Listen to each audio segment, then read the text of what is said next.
Hello guys, എന്നെ wait ചെയ്ത് പിള്ളേർ ഉറങ്ങിപ്പോയി കേട്ടോ. നമ്മളിവിടെ ആഹാരം കൊടുക്കാൻ വേണ്ടി നമ്മുടെ ഷെൽട്ടറിലേക്ക് വരുന്ന കേട്ടോ. അപ്പോൾ നമ്മൾ പോകാൻ വേണ്ടിയിട്ട് നമ്മൾ യാത്ര അയച്ചിട്ടേ പിള്ളേർ ഇവിടുന്ന് പോവുകയുള്ളൂ കേട്ടോ. അപ്പോൾ എന്നെ യാത്ര അയക്കാൻ വെയിറ്റ് ചെയ്ത് പിള്ളേർ ഉറങ്ങിപ്പോയി കേട്ടോ. ഇത് സ്ഥിരം പരിപാടിയാണ്. പിള്ളേർക്ക് അവിടെ നിന്ന് നമ്മൾ ഫുഡ് ഇവിടെ കൊണ്ടുവരുന്ന കേട്ടോ. അപ്പോൾ ഇവർക്ക് ആഹാരം കൊടുത്തു കഴിഞ്ഞാൽ പിന്നെ നമ്മളൊരു ടച്ചപ്പൊക്കെ ചെയ്തേച്ചാണ് പോകുന്നത്, ഡ്യൂട്ടിക്ക് പോകുന്നതല്ലേ. അപ്പോൾ പിന്നെ നല്ലതുപോലെ പോകണ്ടായ. അപ്പോൾ പിള്ളേർ എന്നെ മേക്കപ്പ് കഴിഞ്ഞ് വന്നപ്പോഴേക്ക് പിള്ളേർ ഇതേ കിടന്ന് ഉറങ്ങുന്നത്. അപ്പോൾ രാവിലെ ആഹാരം കൊടുത്തേച്ചാണ് നമ്മൾ പോകുന്നത് കേട്ടോ. അപ്പോൾ പിള്ളേർ എന്നാ ചെയ്യുന്നത് പറഞ്ഞാൽ, ഞാൻ വീട്ടിലിരിക്കുന്നത് വരെ എൻ്റെ കൂടെ ഇതുപോലെ പുറത്തിരിക്കും കേട്ടോ. ഞാൻ പോയ ശേഷമാണ് കുഞ്ഞുങ്ങൾ ഇവിടെ നിന്ന് പോകുന്നത്. ഞാൻ വെള്ളമൊക്കെ വെച്ച് ആഹാരമൊക്കെ കൊടുത്ത് കഴിഞ്ഞേച്ച് പിന്നെ ഞാനിവിടെ വന്ന് പോകും. പിന്നെ ഇവിടെ ആരും ഉണ്ടാവില്ലല്ലോ. അപ്പോൾ ഞാൻ പിന്നെ വൈകിട്ടാണ് വരികയിൽ. അപ്പോൾ പിന്നെ ഇവിടെ ക്യാമറയുണ്ട്, വീട് ഫുള്ള് ക്യാമറയാണ് കേട്ടോ. അപ്പോൾ ബാക്കും ഫ്രണ്ടും റൈറ്റ് ആൻഡ് ലെഫ്റ്റ് ഒക്കെ ക്യാമറയാണ്. അപ്പോൾ അത് കാരണം തന്നെ എപ്പോഴും നോക്കിക്കൊണ്ടിരിക്കും ഞാൻ.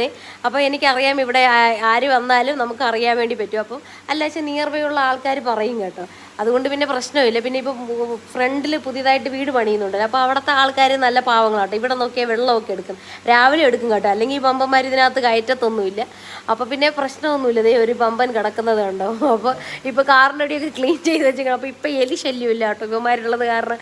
എലി വരുവാണെങ്കിൽ പിന്നെ ഇവന്മാരെ കാറിനെ തന്നെ 4 പീസാക്കി വെക്കും. അപ്പോൾ ഇതാണ് കേട്ടോ നമ്മുടെ പിള്ളേർ. എൻ്റെ മേക്കപ്പ് കാരണം ഉറങ്ങിപ്പോയി എൻ്റെ കുഞ്ഞു മക്കളാണ് കേട്ടോ. അപ്പോൾ നമ്മുടെ ഈ പിള്ളേരെ ഇഷ്ടപ്പെടുവാണെങ്കിൽ ഒരു സബ്സ്ക്രൈബ് ചെയ്തേച്ച് പോയേക്കണം കേട്ടോ. എന്നാൽ ബൈ.